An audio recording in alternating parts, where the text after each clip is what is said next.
दोस्तों एक बार फिर से स्वागत है आपका हमारे YouTube चैनल अपना मध्य देश में। दोस्तों आज के इस वीडियो में मैं आपको बताऊंगा किस प्रकार बाबूजी महाराज ने अपने वचन और गौमाता की रक्षा के लिए शादी के 4 फेरे होने के बाद शादी का मंडप छोड़ दिया था। दोस्तों मैंने पिछले वीडियो में बताया कि किस प्रकार बाबूजी महाराज का जन्म हुआ था।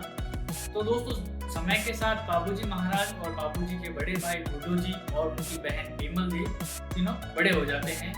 बाबूजी महाराज की जो बहन थी बिमल देव, उनका विवाह नागौर जिले के जायद के जिंद्रा खींची है उनके साथ होता है। दोस्तों समय बीतता है और एक दिन बाबूजी महाराज को सपने में जो बचपन में उनकी माँ ने जो वचन दिया था वो याद आता है। उनकी माँ कहती है कि मैं देवर भाई चारने के यहाँ पर बूढ़ी के रूप में आई हुई हूँ, सुबह आकर आप मेरे से मिल लो। तो जैसे ही सुबह होती है तो बाबूजी महाराज को वो सपना याद आता है।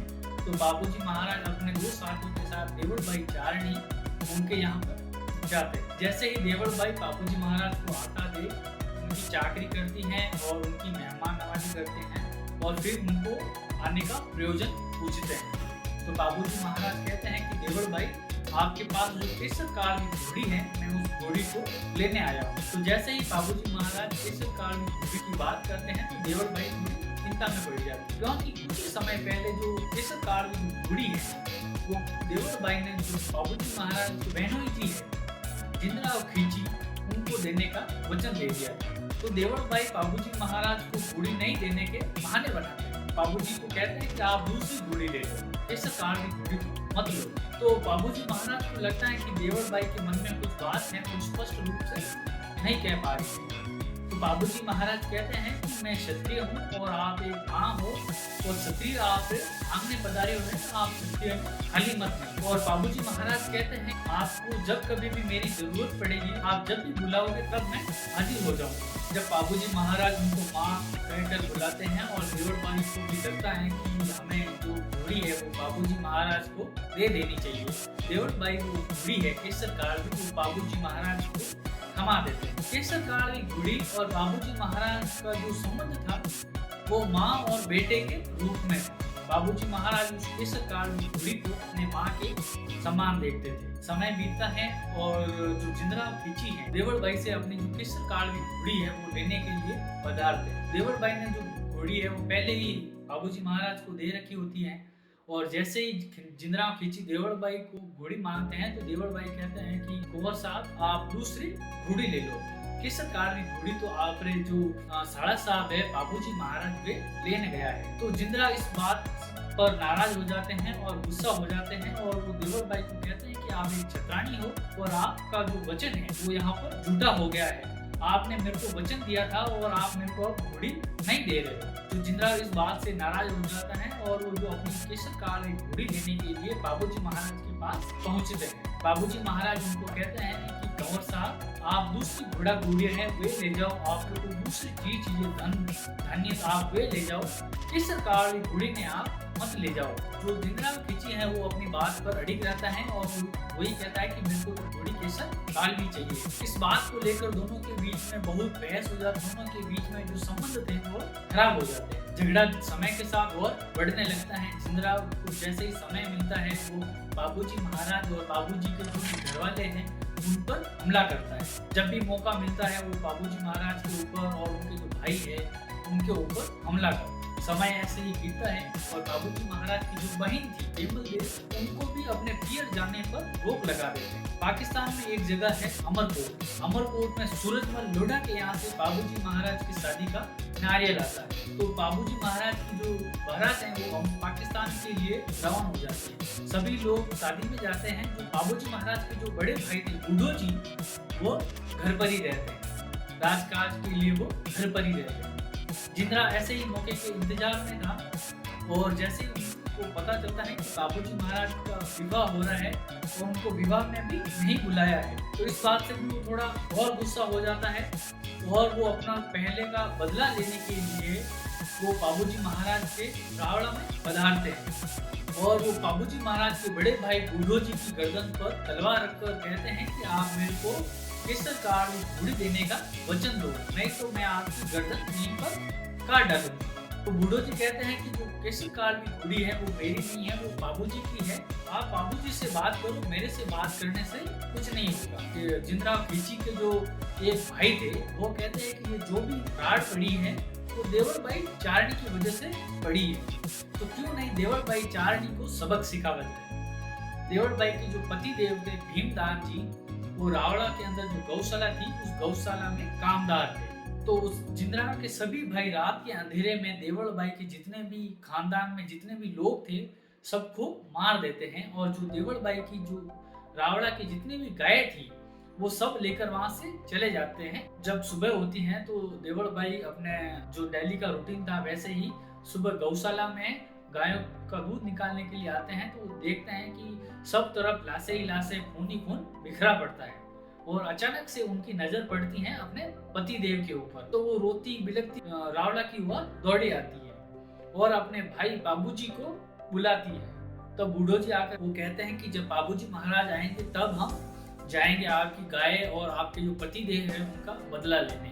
तो उसी समय देवल भाई अपने सत के बल पर सुगन चिड़ी का रूप लेकर, और जहाँ पर पाकिस्तान में अमरकोट में जहाँ पर बाबूजी महाराज के फेरे हो रहे होते हैं वहां पर जाकर रोने लगती है। जब केसर कालवी घोड़ी उस चिड़ी को रोता हुआ देख तो वो देखती है कि अपनी जो मालकिन थी, क्योंकि जो केसर कालवी घोड़ी थी वो देवल भाई के यहाँ पर पड़ी हुई थी, तो वो अपने मालकिन को रोता देख वो अपने जो आगे के दोनों पैर हैं वह जोर जोर से जमीन के ऊपर पटकने लगती है। तो जो बाबूजी महाराज के जो साले साहब थे वह कहते हैं चांदो जी, उनको कहते हैं कि आप इस घोड़ी को जोर से पकड़ कर रखो, आपकी जो घोड़ी है वो हमारे महल का जो आंगन है उसको तोड़ रही है। तो चांदो जी कहते हैं कि इसमें मेरी घोड़ी का कोई दोष नहीं है, जो देवर भाई है जो सुगन चिड़ी के रूप में आई हुई है वो रो रही है, इसीलिए ये केसर काल की घोड़ी है वो अपने पैर पटक रही है। जब बाबूजी महाराज को पता चलता है कि देवर भाई बाबूजी महाराज को बुला रही है, उस समय बाबूजी महाराज की शादी के 4 फेरे हो रखे होते हैं। तो उसी समय बाबूजी महाराज अब छेड़ा पटली होते हैं उसको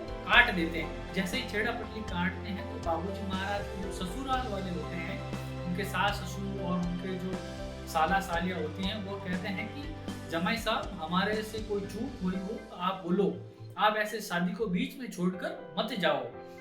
तो बाबूजी महाराज कहते हैं कि आपसे कोई चूक नहीं हुई है, मैंने जो वचन दिया है मेरा वचन निभाने के लिए मैं जा रहा हूँ। तो सभी लोग कहते हैं कि आप शादी पूरी करके फिर आपका जो काम है जो वचन है उसको निभा देना। तो बाबूजी महाराज कहते हैं कि नहीं, जो मेरा वचन है मैं पहले उसको वचन को निभाऊंगा, मैं जिंदा रहा तो शादी वापस आकर कर लूंगा। तो बाबूजी महाराज अपने केसर कालवी घोड़ी के ऊपर बैठकर और अपने 2 साथी चांदो जी और डेमो जी के साथ रावड़ा पर आते हैं। रावड़ा में आने के बाद जो रावड़ा का जो हालचाल है वो पूछते हैं कि क्या हुआ, किसने किया।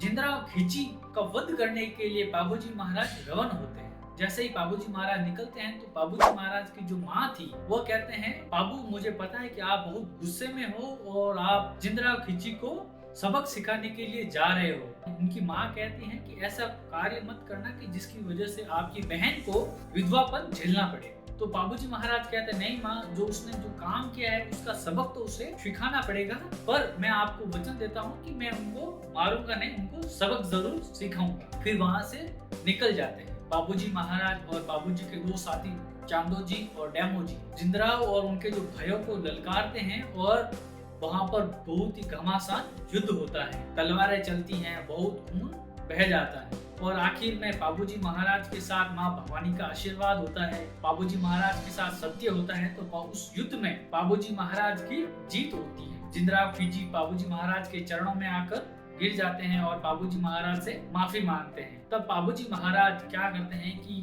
उनके नाक में नथ पहनाते हैं, यहाँ पर नथ पहनाते हैं। नथ पहनाकर जो रस्सी है वो केसर कालवी घोड़ी के पीछे बांधते हैं और फिर उनको पीछे से रगड़ते हैं, केसर कालवी घोड़ी के पीछे।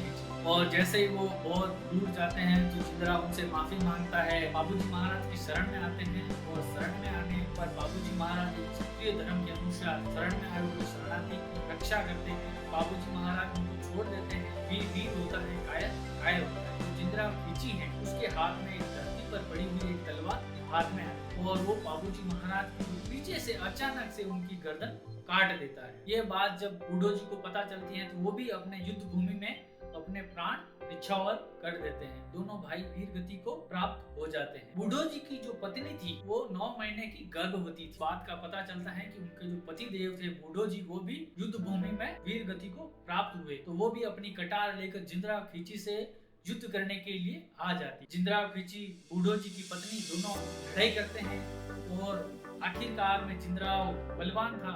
बूढ़ो जी की पत्नी थी, वो कहती हैं कि तेरे हाथ से मरने से अच्छा है मैं खुद ही मर जाऊं। छत्राणी अपने पेट को काटकर अपने बच्चे को जन्म देकर फिर अपने प्राण त्याग देते हैं। बूढ़ो जी के जो पुत्र हुए बाबूजी महाराज के भतीजे जरड़ो जी, जिनका नाम रखा, वो पेट को झड़ कर आए थे, काट कर आए थे। फिर जैसे ही समय बीतता है तो जरड़ो जी जवान होते हैं और अपनी पूरी शक्ति के साथ जिंद्रा खींची के ऊपर हमला कर और जिंद्रा खींची को मार देते हैं। पिताश्री और अपने काका श्री बाबूजी महाराज का बदला लेते हैं। देवल हेलो देवता दीनी चवरी छो वर्ण निभावन आप रंग पापूरा रंग पापू। दोस्तों ये था आज का वीडियो और उम्मीद करते हैं आपको ये वीडियो पसंद आया होगा और ऐसे ही और वीडियो के लिए हमारे चैनल को सब्सक्राइब करें और अपने साथियों के साथ भी जरूर शेयर करें। तो दोस्तों हम मिलते हैं आपको एक नए वीडियो में एक नए टॉपिक के साथ। तब तक के लिए नमस्कार, जय श्री राम, जय मां भवानी।